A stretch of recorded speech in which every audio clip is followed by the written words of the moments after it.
સજાનંદ સ્વામી મહારાજની જય, હરિપ્રસાદ સ્વામીજી મહારાજની જય, પ્રગટ ગુરુ હરિ પ્રબોધજીવન સ્વામીજી મહારાજની જય જય જય, હરિપ્રબોધમ પરિવારની જય જય જય, દાસના દાસ થવાની જય જય જય. ભગવાન સ્વામિનારાયણ આ ધરતી પર 250 વર્ષ પહેલાં પધાર્યા અને આપણે સૌને સંબંધ યોગની એક ભેટ આપી અને આપણને સદા સનાત બનાવતા ગુણાતીતાનંદ સ્વામીજીની પણ ભેટ આપી, એમની ગોદ આપી. એ ગુણાતીતાનંદ સ્વામીજીએ પોતાની એક વાતમાં વાત લખી છે કે જેમ પાપડ આંખની રક્ષા કરે છે, જેમ હાથ કંઠની રક્ષા કરે છે, જેમ રાજા પ્રજાની રક્ષા કરે છે, એમ જ ભગવાન પોતાના ભક્તની રક્ષામાં નિરંતર છે. હરિપ્રસાદ સ્વામીજી એવું કહેતા કે આપણા માવતર ખૂબ સમર્થ હતા અને છે. આપણે આ જગતની સમૃદ્ધિ તો કદાચ પુરુષાર્થ કરીએ, મહેનત કરીએ તો આપણને મળી જાય, પણ આત્માની સમૃદ્ધિનું શું? એની માટે આપણા જીવનમાં એવા ભગવાન ધારક, એવા ગુણાતીત સંતની જરૂર છે, એવા સંતની અનિવાર્યતા છે. તો જર્મનીની ધરતી પર એવા ઘણા બધા પ્રસંગો છે કે જેનો વિચાર કરીએ તો આપણને ખ્યાલ આવે કે આપણા માવતર કેવા સમર્થ હતા. અને ભગત જય સ્વામિનારાયણ, કેવું, ક્યાં જાઓ છો? શું છે?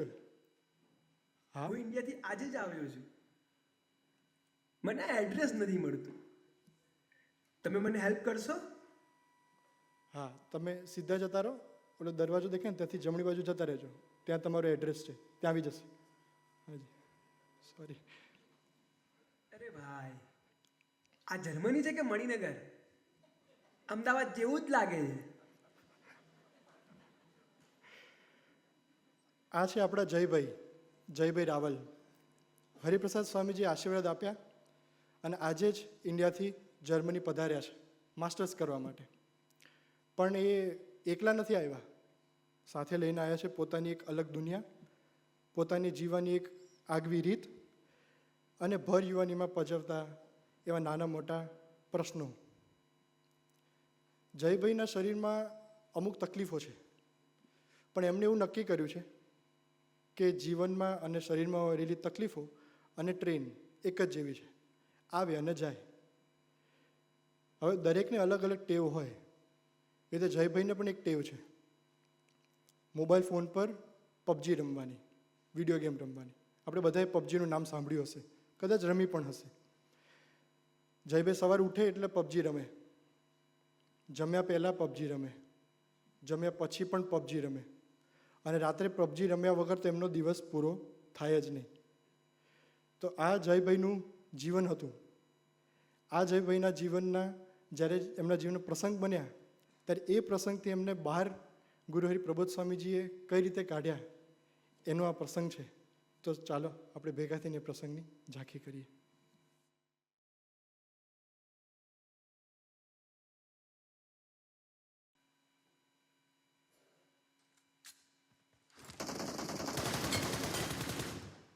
પકડ પકડ પકડ. અલા યાર, અરે ભાઈ ભાગ ને ભાગ.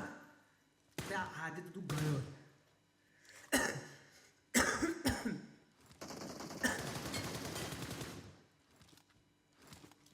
આજે તો તું ગમે ત્યાં છુપાઈશ, નહીં મૂકું તને.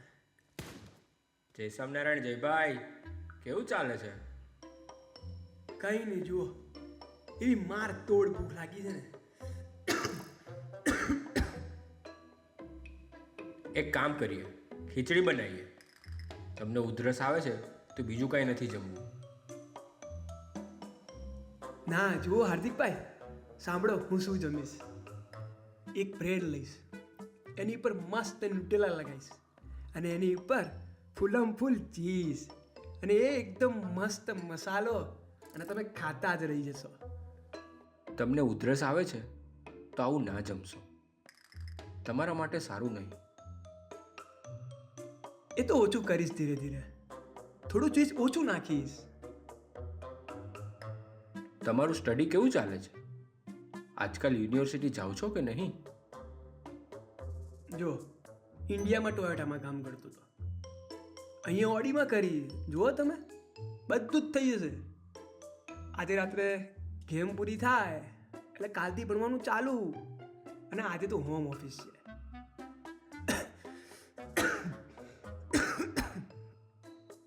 વાંધો નહીં, તમે ફર્સ્ટ સેમેસ્ટરમાં એક્ઝામમાં ફેલ થયા છો તો હવે ભણવામાં ધ્યાન આપજો. સરસ. આજે સાંજે સભા છે તો તમારી ગેમ આજે રાત્રે વહેલી પૂરી કરી દેજો. યસ હાર્દિકભાઈ, હવે નહીં આવે વાંધો. આ વખતે એક્ઝામમાં ભાઈ પાસ. તમે ડૉક્ટરને બતાવવા ગયા હતા તો શું કીધું ગઈકાલે એમણે?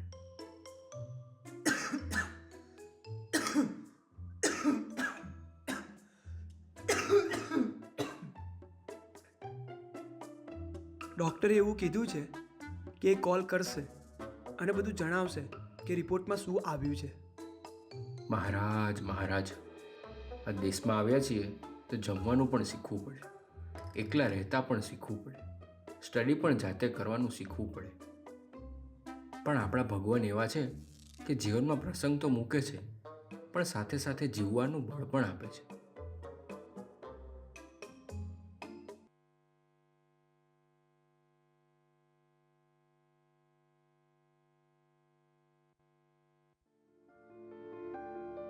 જય સ્વામિનારાયણ જયભાઈ, કેવું આજે બહુ ચિંતામાં લાગો છો? હાર્દિકભાઈ, શું વાત કરું તમને. એક તો આ ઉધરસનું કોઈ સોલ્યુશન આવતું નથી, બીજું આ ફિઝિક્સની એક્ઝામમાં ફેલ થયો તો હાલ મારો બેટો પ્રોફેસર એવું કહે છે કે નેક્સ્ટ સેમિસ્ટરમાં આવજો. અને મારું બેટું જર્મન લેંગ્વેજ એ તો આવડતી જ નહીં. હું બોલે કંઈ ખબર નહીં પડતી, હું કરવું ખબર જ નહીં પડતી. ચોથું કે હારું ઇન્ટર્નશીપ, કેટલી બધી એપ્લિકેશન કરી પણ મારા બેટા બધીથી રિજેક્શન આપે છે. હું શું કહું તમને, ઘણા જ કરું તમને, પ્રોબ્લેમ પૂરા થતા જ નથી.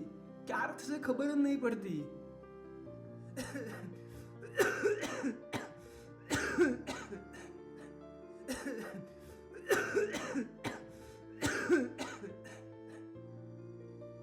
ભાઈ આજે તો બહુ ઉધરસ આવે છે. અરે હાર્દિકભાઈ, આ જુઓ, ઉધરસમાંથી લોહી આવ્યું. અરે જયભાઈ, આ શું થયું?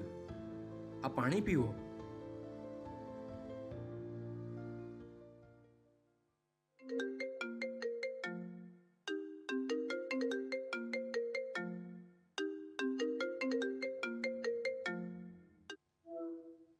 Hallo, Herr Ravel.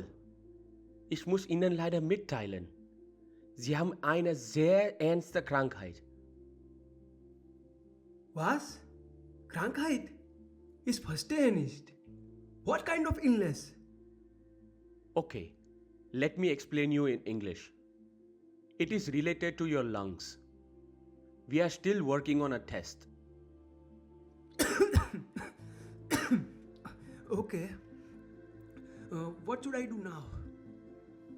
You have to come right now to the hospital. It seems like you have affected with tuberculosis. It is very infectious. Now? Right now? If you don't come now, in an hour, we will send an ambulance and police to your address and they will pick you up. Okay. હાર્દિકભાઈ, આ તો હમણાં જ આવવાનું કહે છે. હવે શું કરું? પણ એમ નહીં, એણે શું કીધું? શું થયું તમને? એવું કંઈક તો કીધું હશે ને? ભાઈ, આ તો અઘરું છે. એક કામ કરીએ, મનીભાઈને કોલ કરીને પૂછી જોઈએ કે શું કરવું. હાસ તો આપણે એ જ તો કરવાનું છે. પહેલાં મણિભાઈને કોલ કરી લઈએ એટલે ખબર પડે કે શું કરવું અને શું ના કરવું.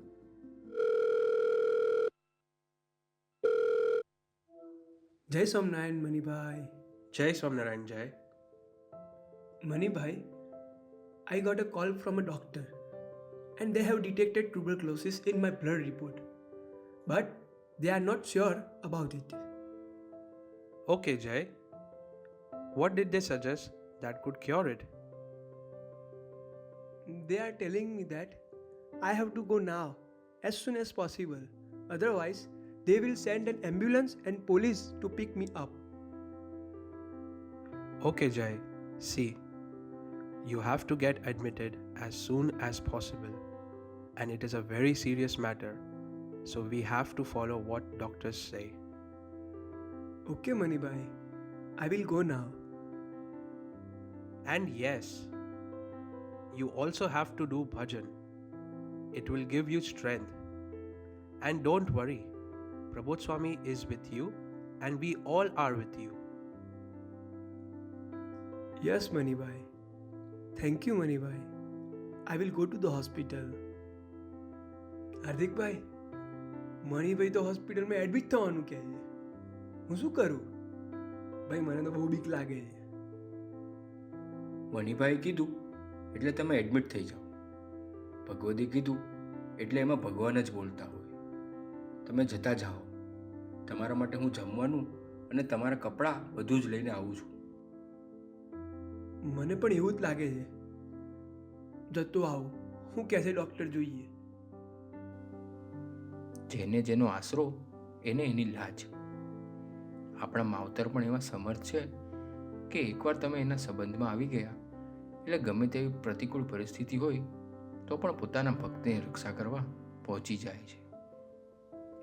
આ નરી આંખે તો આવી સ્થિતિ જોઈને હવે એવું લાગે છે કે ભગવાન કેવી રીતે આવશે અને ક્યારે આવશે અને ક્યારે રક્ષા કરશે એ પ્રશ્ન તો મને પણ હમણાં મૂંઝવે છે.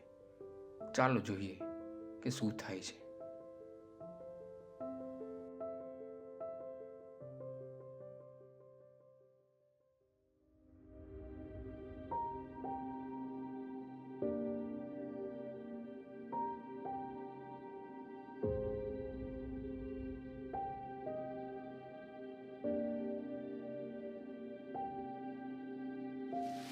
You have been here at the hospital for third time now. We still need to perform one more bronchoscopy. We are gathering more information. Bronchoscopy? Again? Why another one? But it's so painful. I really don't want to do this again. Mr. Rawal, take your time and think about it. Let us know if you want to do it or not.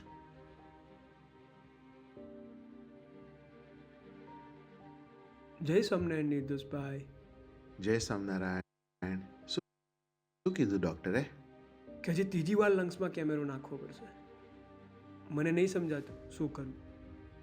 ત્રીજી વખત કેમેરો નાખશે અને બ્રોન્કોસ્કોપી કરશે પછી મને બહુ જ પેન થાય છે. સહન જ નથી થતું. એટલે મારી ઈચ્છા ઓછી છે. સુયોગીબેનની દવા લો છો? હા નિર્દોષભાઈ, ઘણી બધી દવાઓ લઉં છું. સુયોગીબેનની પણ દવાઓ લઉં છું. પણ મારી એક એવી ઈચ્છા છે કે મારે પ્રબોધ સ્વામી જોડે વાત કરવી છે. મને કાંઈ સમજાતું નથી. મારે ખરેખર ઇન્ડિયા જતું રહેવું છે ટ્રીટમેન્ટ કરવા માટે. અહીંયા કંઈ જ સોલ્યુશન નથી આવતું. આઈ એમ રિયલી ડિપ્રેસ્ડ. બહુ ચિંતા ના કરીશ. હં જય, આપણે પ્રબોધ સ્વામીજીને પ્રાર્થના કરીશું. થોડો સમય આપો, હું પ્રબોધ સ્વામીને કોલ કરવા પ્રયત્ન કરું. હા નિર્દોષભાઈ, હું રાહ જોઉં છું.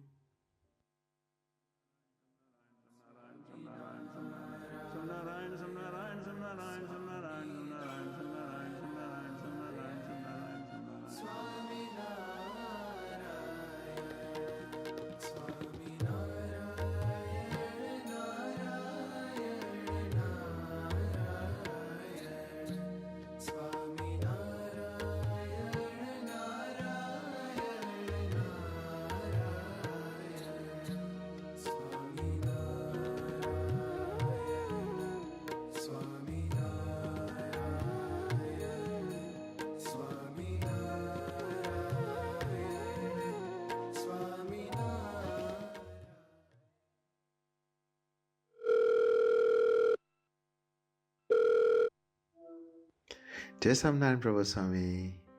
જય સ્વામિનારાયણ. પ્રબોધ સ્વામીજી, હું નિર્દોષ બોલું છું. તમારા જેવા નિર્દોષ થઈ જઈએ એવી પ્રાર્થના કરજો. કેટલા નિર્દોષ તમે? એ તો કાં આપ કહી શકો અને કાં બ્રહ્મવિહારી સ્વામી કહી શકે. પ્રભુ સ્વામી, આ એક દીકરો છે, એનું નામ જય છે, મારી બાજુમાં જ બેઠો છે. જય સ્વામિનારાયણ બેટા. દાસના દાસ બનાવશો જી પ્રબોધ સ્વામીજી. પ્રભુ સ્વામી, આ દીકરાને જન્મ્યો ત્યારથી ફેફસામાં ખૂબ તકલીફ છે. ફેફસામાં કફ બહુ જામ થાય છે અને ડૉક્ટરોને પણ નથી ખબર પડતી કે શું હોઈ શકે. સુયોગીબેનની દવાથી ઘણું સારું થયું હતું, પણ હમણાં હોસ્પિટલમાં એડમિટ થવાનું કીધું છે. ડૉક્ટરને ખ્યાલ નથી આવતો કે શું રોગ છે, એટલા માટે ફેફસામાં કેમેરા નાખે છે અને બધું ચેકિંગ કરે છે, પણ એમાં એમને ખૂબ જ પેઇન થાય છે. એમનાથી સહન નથી થતું. દર વખતે ડૉક્ટરો કેમેરા નાખે છે પણ કાંઈ જ મળતું નથી. કદાચ આ હશે, કદાચ તે હશે એવું કહી ને એ લોકોએ 2 વખત તો ટ્રીટમેન્ટ કરાવડાવી, પણ કંઈ જ ના મળ્યું અને દુખાવો રોજનો રોજ વધતો જાય છે. એટલે જયભાઈ માનસિક ડિપ્રેસ થઈ ગયા છે. થોડા ઉદાસીનતામાં બી જતા રહ્યા છે કે મારે હવે શું કરવાનું, આ તો કંઈ ફરક જ પડતો નથી અને ઉપરથી આ આપણો દેશ પણ નથી. સ્વામીજી, સ્ટડીમાં ધ્યાન નથી અપાતું, ફોકસ નથી થતું અને આગળ શું થશે એ કંઈ ખબર નથી પડતી.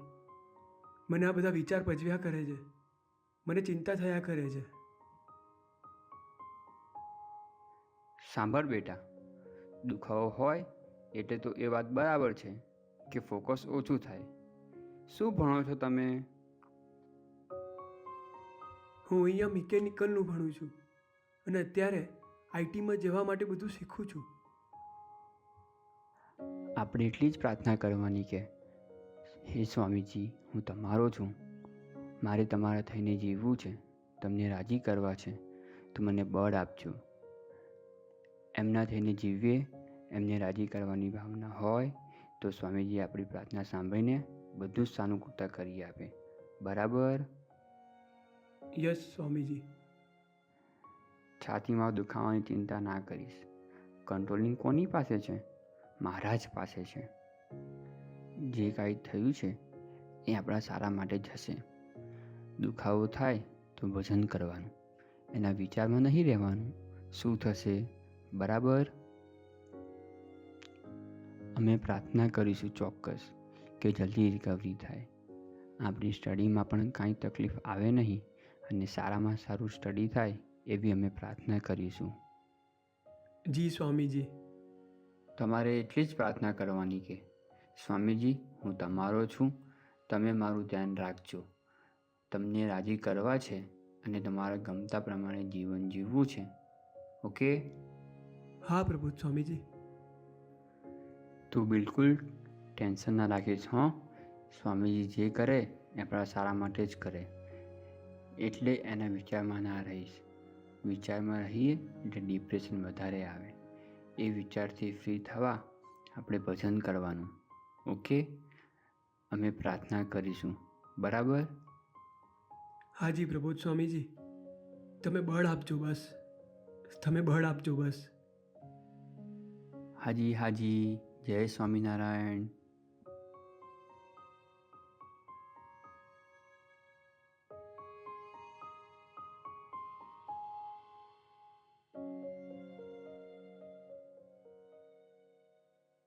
સરળ અને સહજ વાણી એટલે કે આપણા માવતર ગુરુહરિ પ્રબોધ સ્વામીજી. જયભાઈના જીવનની આપણે ઝાંખી કરી. આ લૌકિક જગતના જેટલા પણ પ્રશ્નો હોય એ પ્રશ્નથી મોટા હોય એના કન્ફ્યુઝન, પણ ગુરુહરિના એક પળ માત્રના દર્શન એવા હોય કે આપણી હૈયાની વરાળોને એ સમાવી નાખે. એ સાધારણ વાતમાં પણ અસાધારણ આશીર્વાદ આપી દે અને એની સાથે સાથે આપણને નાની એવી આજ્ઞા કરે. પ્રબોધ સ્વામીજીની સામર્થ્ય એ નથી કે જયભાઈને એમને આશીર્વાદ આપ્યા, પણ એ આશીર્વાદ આપ્યા અને જે આજ્ઞા કરી એ આજ્ઞા પાડવાનું જે બળ આપ્યું એ પ્રબોધ સ્વામીજીની ખરેખરી સામર્થ્ય છે. તો જયભાઈના જીવનમાં આપણે જેમ જોયું એમ ટીબી, એમને ડૉક્ટરે કહ્યું કે ટીબીની અસર છે અને એ દવાખાનામાં ગયા હતા. એ પછી જયભાઈનું જીવન એવી રીતે પરિવર્તન થયું કે જયભાઈ આજે બર્લિનની ધરતી પર આઈટી કંપનીમાં ટેસ્ટ એન્જિનિયર તરીકે જોબ કરે છે. સરસ મજાનો એવો સત્સંગ પણ કરે છે અને ગુરુહરિ સ્વામીશ્રી અને ગુરુહરિ પ્રબોધ સ્વામીજીની પ્યારપારી એવી યુવા સેવા એમાં પણ નિમિત્ત બને છે. તો એ યુવા સેવાનો એક પ્રસંગ આપણે નિહાળીએ.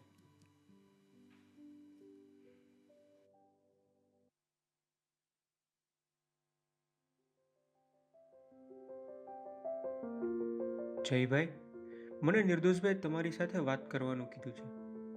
મારે ટેસ્ટ ઓટોમેશનમાં જોબ કરવી છે. અત્યારે હું મેન્યુઅલ ટેસ્ટિંગમાં થોડું ઘણું શીખું છું, પણ આગળ શું કરવું એ મને ખબર નથી પડતી. તમે મને ગાઈડ કરશો? યસ, બોલો બોલો. હા, ટેસ્ટ ઓટોમેશન ખૂબ જ સરસ ફિલ્ડ છે. એમાં જર્મનીમાં તો સ્કોપ જ સ્કોપ છે. પણ મને સમજાતું નથી. આપણે 2 વર્ષ પહેલાં મળ્યા ત્યારે તમારી પાસે જોબ પણ નહોતી અને તમને ઘણી બધી પ્રોબ્લેમ્સ હતી બોડીમાં. આ બધું તમારું સરસ સેટ થઈ ગયું છે. આ ચમત્કાર થયો કેવી રીતે? હા, છેલ્લા 2 વર્ષમાં ઘણું બધું થઈ ગયું. મને જો પ્રબોધ સ્વામી જેવા માવતર અને બ્રહ્મવિહારી સ્વામીજી અને મનીભાઈ જેવા ભગવદી ના મળ્યા હોત તો હું ક્યાં હોત એ મને જ નથી ખબર. શરીરના ઘણા બધા નાના મોટા પ્રોબ્લેમ્સ થતા. ઇન્ડિયામાં લાખોની દવાઓ કરાવી, અઢળક ડૉક્ટર બદલ્યા, પણ રિઝલ્ટ 0. પૈસાનું પાણી કર્યું અને વર્ષો નીકળી ગયા. ઓ બાપરે, પછી શું થયું? આ બધું સરસ કઈ રીતે થયું? છેવટે હું માનસિક રીતે પણ થાકી ગયો કે શું કરવું. પ્રબોધ સ્વામી જેવા સમર્થ માવતર મળ્યા, એમના આશીર્વાદ મળ્યા ને એમણે મને ભજન કરવાની સૂઝ આપી. એમણે મને ઉદાસીનતામાંથી બહાર કાઢ્યો અને મને જીવવાનું બળ આપ્યું. આજે વર્ષો જૂનો જે લંગ્સનો પ્રોબ્લેમ એ તો જતો રહ્યો ને સરસ જોબ પણ મળી ને આજે સરસ સ્વાધ્યાય ભજન ને સેવા પણ થાય છે. આ દુનિયામાં મોટિવેશન આપનારા ઘણા છે, પણ તમારું આત્માનું કલ્યાણ કરનાર કોઈ નથી. જ્યારે મને પ્રબોધ સ્વામીજીએ આશીર્વાદ આપ્યા એ દિવસ અને આજનો દિવસ મને ક્યારેય ફરીથી હોસ્પિટલમાં દાખલ થવું પડ્યું નથી. જે પ્રબોધ સ્વામીજીએ મને 2021માં આશીર્વાદ આપ્યા હતા એ જ પ્રબોધ સ્વામીજી પ્રત્યક્ષ આજે આપણી સમક્ષ બિરાજમાન છે. પ્રબોધ સ્વામીજી મળ્યા, અમે ધન્ય થઈ ગયા અને સ્વામીજીએ અકારણ કરુણા વરસાવીને આપની ગોદ આપી દીધી. હે પ્રબોધ સ્વામીજી, અમારા માવતર ખૂબ સમર્થ છે. એ પ્રાપ્તિના કેફમાં રહી શકીએ અને એ મહિમામાં નિરંતર રહીને આપ અને સ્વામીજી તરફની યાત્રા કરી શકીએ, એ જ પ્રાર્થના. આપણા કેવા સમર્થ માવતર, આપણા કેવા આત્મીય માવતર, આપણા કેવા અનુપમ માવતર, આપણા કેવા ગુણા